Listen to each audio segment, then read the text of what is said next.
Jamal Carter walked confidently down the sidewalk of an upscale neighborhood, the warm afternoon sun casting a golden glow on the towering buildings that surrounded him. Dressed in a crisp navy blue designer suit, polished brown leather shoes, and a Rolex watch, he exuded success, his hard-earned success. Around his neck hung 2 thick gold chains, a symbol of his triumphs in the real estate business, a field he had fought tirelessly to break into despite the many challenges stacked against him.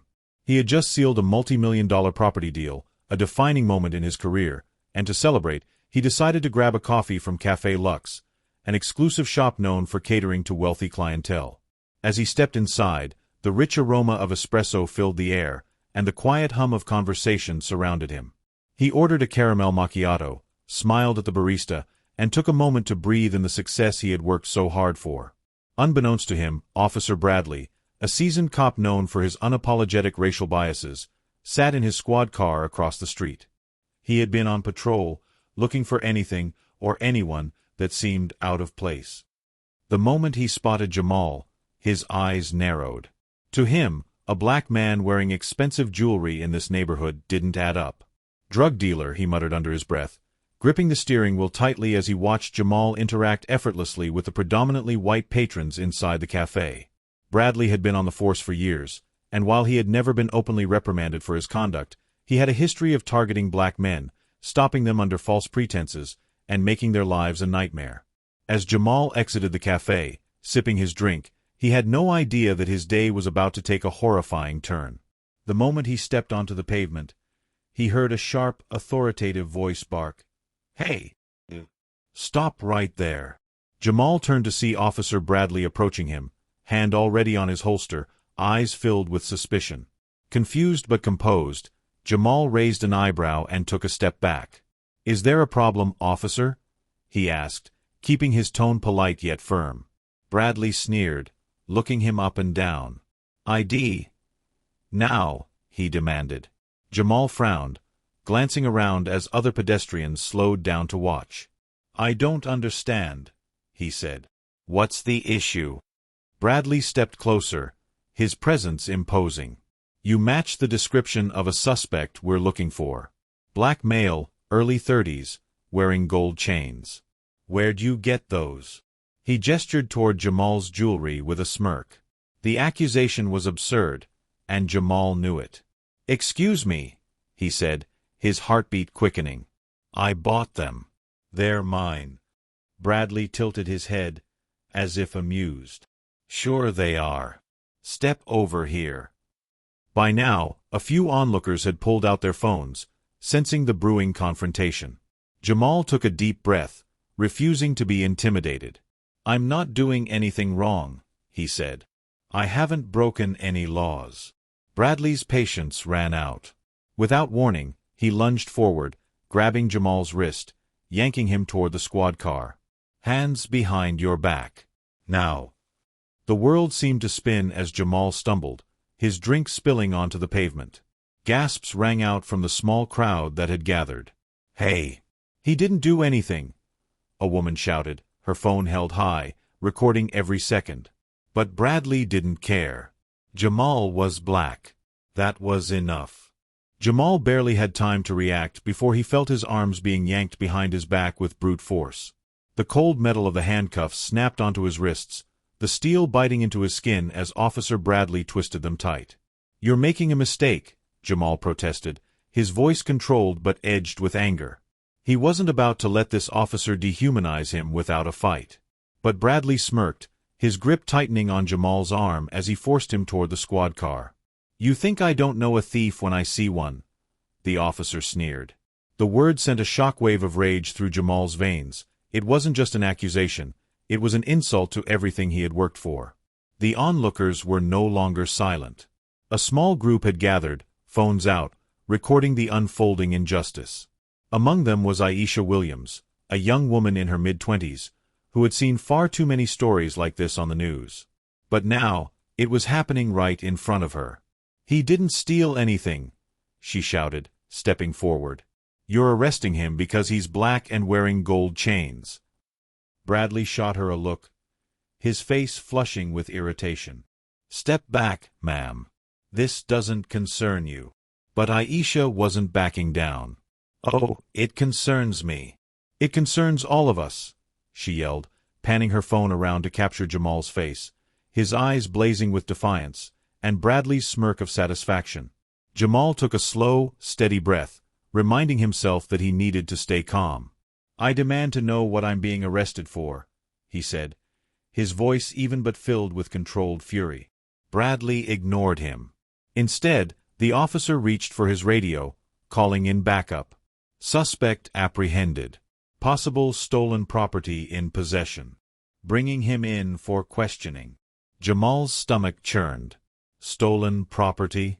What the hell was this cop talking about? He hadn't stolen a damn thing. "I didn't steal anything," Jamal repeated, his voice sharper now, more insistent. "I'm a real estate investor. I can prove it. My office is downtown, I just closed a huge deal, and I bought these chains with my own money." Bradley snorted as if the idea of a successful black man was laughable. "Real estate, huh? That's a new one," he mocked. "And I'm supposed to believe some fancy office guy walks around here in designer suits and gold chains? Nah. That don't add up." Jamal clenched his jaw so tight his teeth ached. The ignorance, the arrogance, the sheer audacity of this man. "I don't have to prove anything to you," he shot back. "You're violating my rights."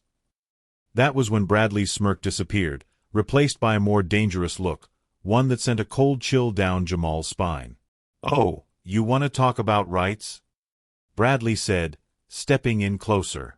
"Let's talk about how resisting arrest gets you extra charges. You keep running your mouth, and I'll make sure you don't see daylight for a long time." Jamal's breath caught. He wasn't just dealing with a racist cop. He was dealing with a man who knew how to manipulate the system against him. The very system that had failed so many before him. At that moment, a second police car pulled up, sirens blaring. Another officer, a younger white cop with nervous eyes, stepped out. "Bradley, what's going on?" he asked, looking between Jamal and the growing crowd. Bradley rolled his eyes. "Caught this guy casing the neighborhood. He matches the description of a jewelry thief." The younger cop hesitated. He could see the cell phones, the recording, the unease in the air. Do we have confirmation on that suspect's identity?" he asked cautiously. Bradley's patience snapped. "You questioning me, rookie?" he barked. "You see those chains? That's stolen property, no doubt in my mind." Jamal felt his anger boil over. "You have no proof," he shouted, turning toward the younger officer. "Look at me. I am not a thief. You're making a mistake, and you know it." The young officer shifted uncomfortably, his hand hovering near his radio. He wasn't convinced. But Bradley didn't care. He grabbed Jamal by the shoulder and shoved him toward the back of the squad car. "Get in," he ordered, his voice dripping with satisfaction. Jamal struggled for a second, but Bradley yanked him harder. "I said get in," he snapped. Aisha couldn't hold back anymore. "This is wrong," she yelled. "He's done nothing. You know damn well this is racist." Others in the crowd started echoing her words, their voices rising in anger. "Let him go. He's innocent," someone else shouted. The tension in the air was palpable, electric, on the verge of exploding.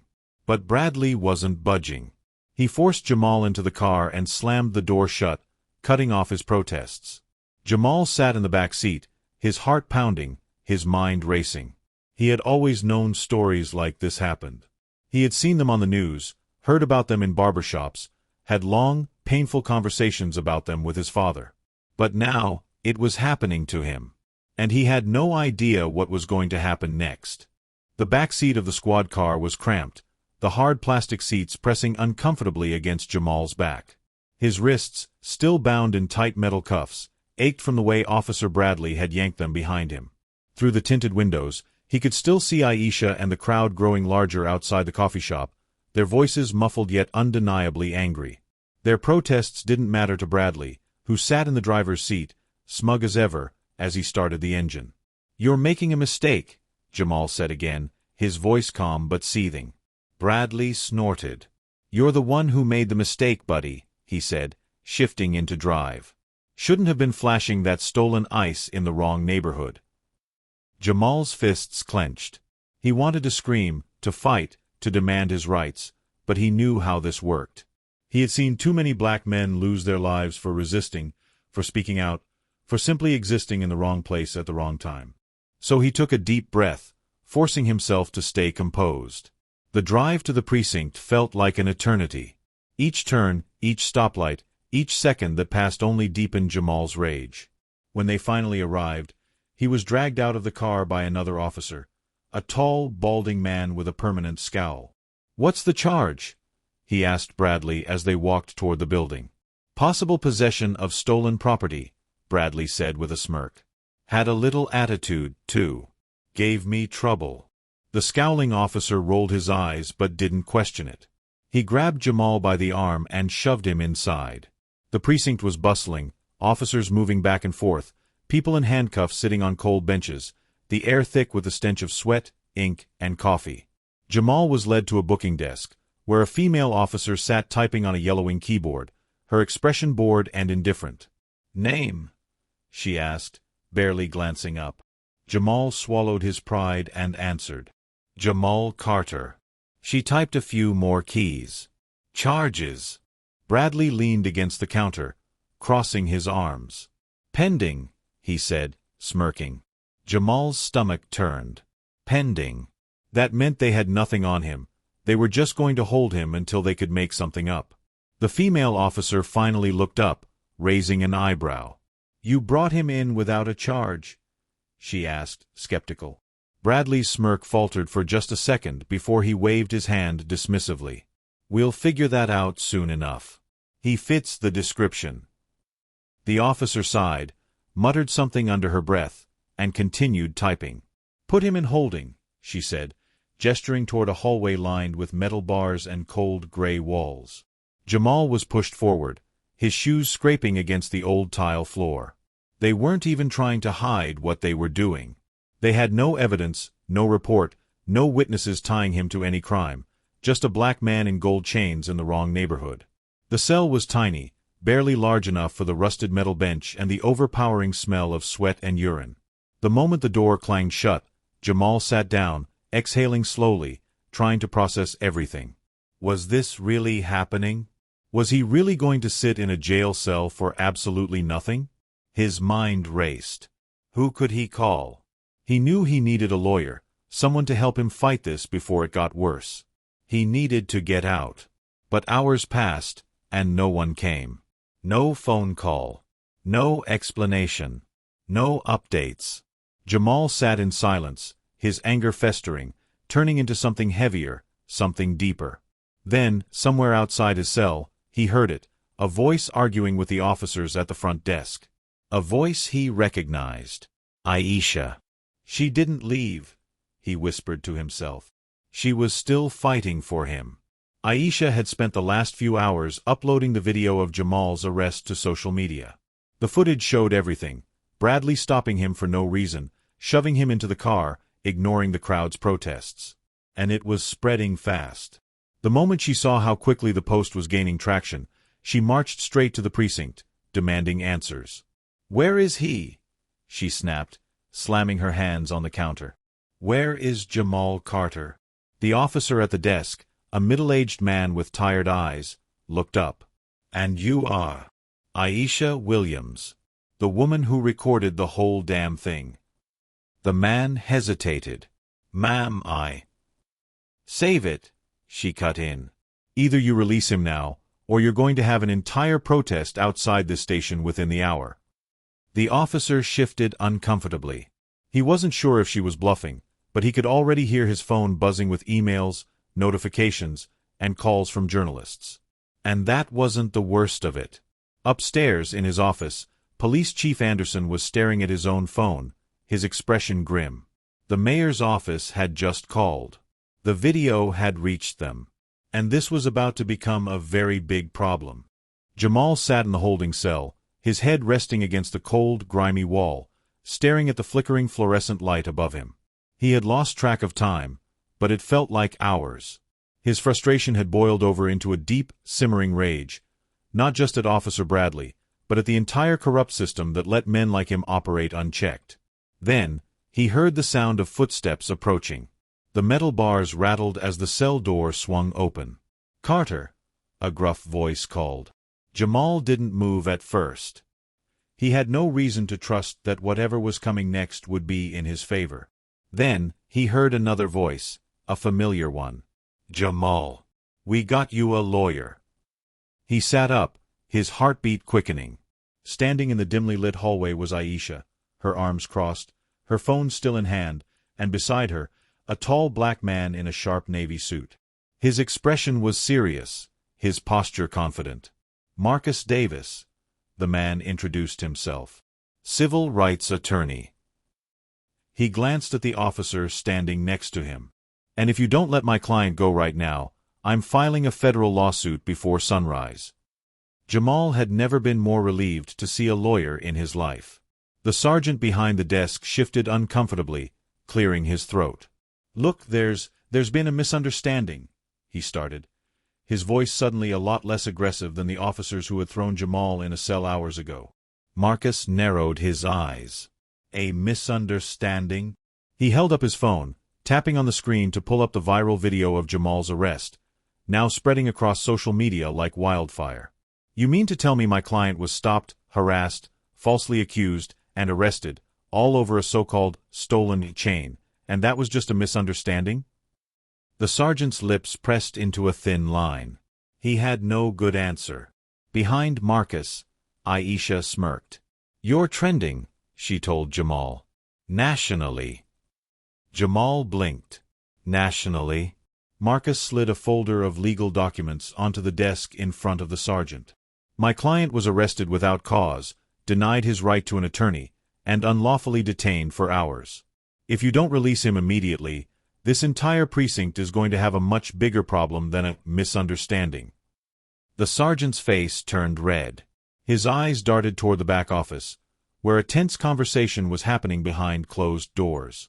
Jamal followed his gaze and saw Police Chief Anderson pacing inside, his phone pressed tightly to his ear. The chief's face was pale, his jaw clenched. Jamal could guess exactly what was happening. The video had reached the mayor's office, and the pressure was on. "Fine," the sergeant finally muttered. He turned to an officer. "Uncuff him." The officer hesitated, glancing toward the chief's office as if waiting for confirmation. Then suddenly, the office door slammed open, and Police Chief Anderson stormed out. His face was a mix of anger and barely contained panic. He was still gripping his phone, his knuckles white. "Let him go," he ordered through clenched teeth. The officer rushed forward, fumbling as he unlocked the tight metal cuffs around Jamal's wrists. As soon as the cold steel clattered to the floor, Jamal flexed his hands, feeling the sting of his skin raw from hours of restraint. Marcus wasn't done yet. "My client also demands a formal apology from this department," he said, his voice sharp and unyielding. The sergeant scoffed. "An apology?" Marcus didn't flinch. "Unless you'd rather discuss it in front of a judge and a grand jury." The room fell silent. Jamal watched as Chief Anderson's jaw tightened, his teeth grinding together. His career was on the line. He could already hear the phone calls from city officials, the press knocking on his door, the scrutiny from activists, and a potential lawsuit that could cost the department millions.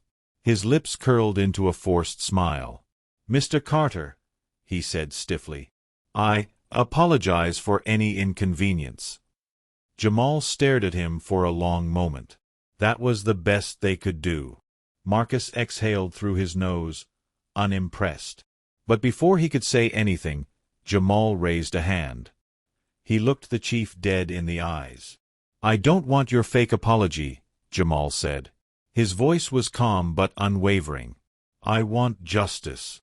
The chief's face hardened.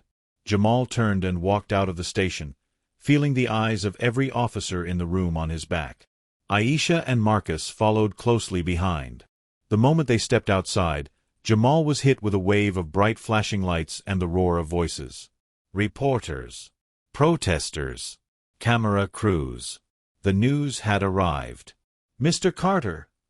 a journalist shouted, shoving a microphone toward him. "How do you feel about your unlawful arrest?" Jamal didn't hesitate. "I feel like this happens to black men every day," he said firmly, his voice carrying over the crowd. "I was lucky enough to have people fighting for me. But what about the ones who don't?" The reporters scribbled notes, cameras clicked, and microphones extended further. Marcus stepped in beside him. "Mr. Carter will be filing a lawsuit against the police department for unlawful arrest, racial profiling, and civil rights violations," he announced. "This isn't just about one incident. This is about systemic corruption." The crowd erupted into a mix of cheers and questions. Jamal glanced at Aisha, who gave him a small, victorious smile. They had won this battle. But the war, it was just getting started. Jamal didn't sleep that night. Even after being released, even after stepping into the fresh night air, even after seeing the outpouring of support on social media, he couldn't shake the feeling that this wasn't over. Because it wasn't. His wrists still ached from the cuffs. His mind still replayed Bradley's smirk, the way the officers ignored his rights, the cold steel bars of the holding cell. This wasn't just about him. This was about every black man who had been stopped, searched, arrested, beaten, or killed simply for existing in the wrong place at the wrong time. And he wasn't about to let it slide. The next morning, Jamal sat across from Marcus Davis, his new lawyer, in a sleek office overlooking the city skyline. Sunlight poured through the floor-to-ceiling windows, but Jamal still felt like he was trapped in the dark reality of what had happened to him. Marcus leaned forward, fingers laced together. "I've seen cases like this before," he said, his voice calm but filled with years of experience and frustration. "We can sue them for wrongful arrest, racial profiling, emotional distress, and false imprisonment. And we will. But you need to understand something. This is going to be a fight." Jamal met his gaze. "I've been fighting my whole life," he said. "I'm not stopping now." Marcus nodded, pulling out a thick folder filled with legal documents. "Good," he said. "Because we're about to go to war." The public outrage grows. By midday, the video of Jamal's arrest had reached millions of views. Celebrities were tweeting about it, politicians were making statements, and civil rights organizations were calling for Officer Bradley to be fired and charged.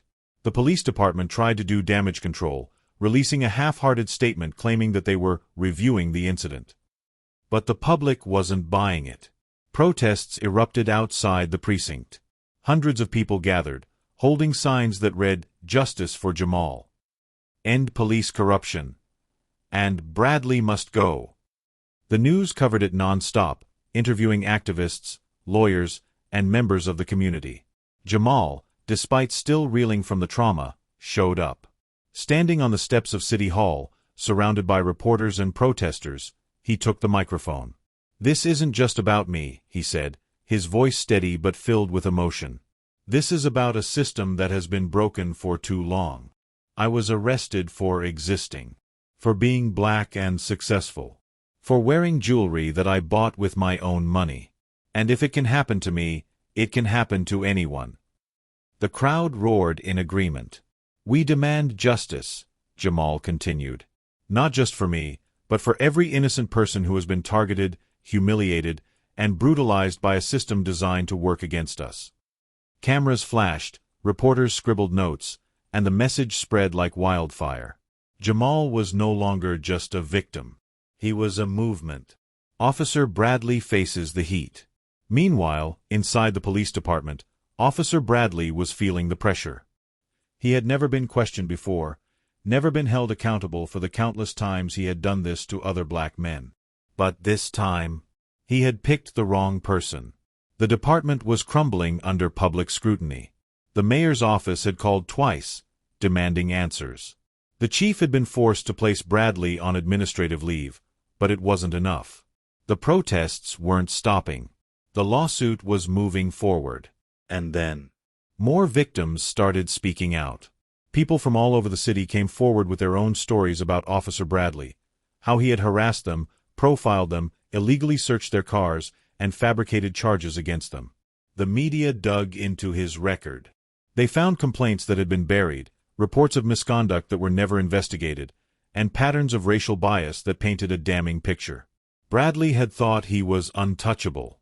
But now, the walls were closing in. The lawsuit moves forward.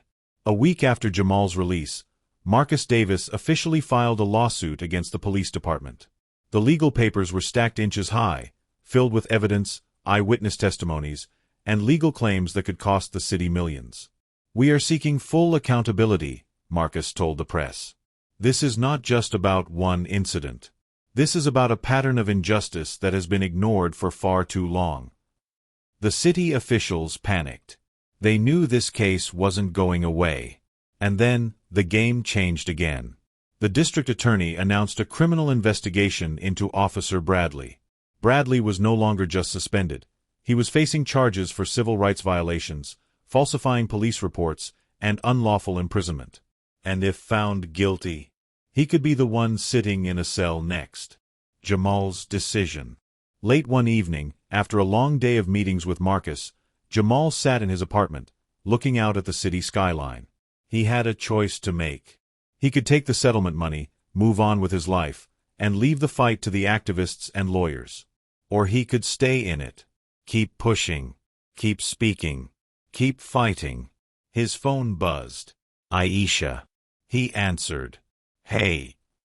You good?" she asked. Jamal exhaled. "I don't know." She was quiet for a moment. Then softly she said, "You changed things, Jamal. But you're not done yet." Jamal looked down at the stacks of messages flooding his inbox. People reaching out with their own stories, asking for help, thanking him for speaking out. She was right. He wasn't done.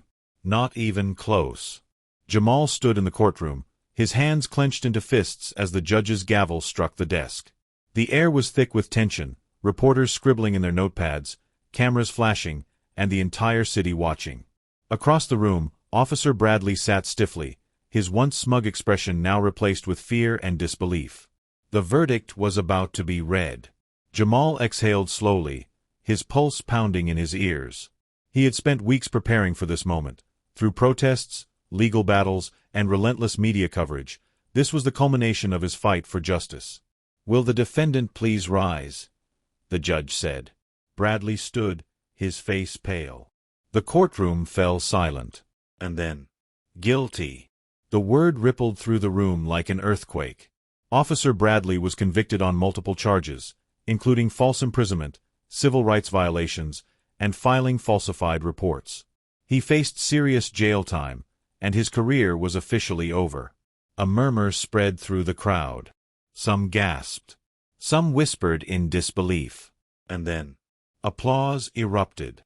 Jamal sat stunned for a moment. He had prepared himself for disappointment, for the system to once again protect its own. But this was real. This was justice. The aftermath, a broken system exposed. Jamal didn't just win the case. His lawsuit against the police department forced the city into major reforms. Bradley was officially stripped of his badge and sentenced to 5 years in prison. The police department was ordered to pay a multi-million-dollar settlement, and the case became one of the biggest civil rights victories in the state. The chief of police resigned in disgrace, and an internal investigation uncovered deep-rooted corruption within the department. New laws were introduced, including mandatory body cameras, stricter policies against racial profiling, and independent oversight of misconduct complaints. But perhaps the biggest impact was what happened outside the courtroom. Because of Jamal's case, people across the country started sharing their own stories of injustice, filing lawsuits, and demanding police accountability. The movement grew beyond him. And he wasn't stopping now. Jamal's next chapter. Sitting in a TV studio, waiting for his first national interview, Jamal adjusted his tie, glancing at his reflection. He barely recognized the man looking back at him. Not because he had changed, but because the world had. A producer gave him a countdown, and the cameras flicked on. "Tonight," the anchor said, "we're speaking with Jamal Carter, the man whose wrongful arrest changed the nation's conversation on racial profiling. Jamal, thank you for being here." Jamal nodded, his voice steady, his purpose clear. "I appreciate the platform," he said. "But this isn't just about me. This is about every person who has ever been targeted, harassed, or arrested for no reason other than the color of their skin. The anchor leaned forward. "What's next for you?" Jamal didn't hesitate. "I'm launching a foundation to provide legal support for those wrongfully arrested and victims of racial profiling. No one should have to fight this battle alone."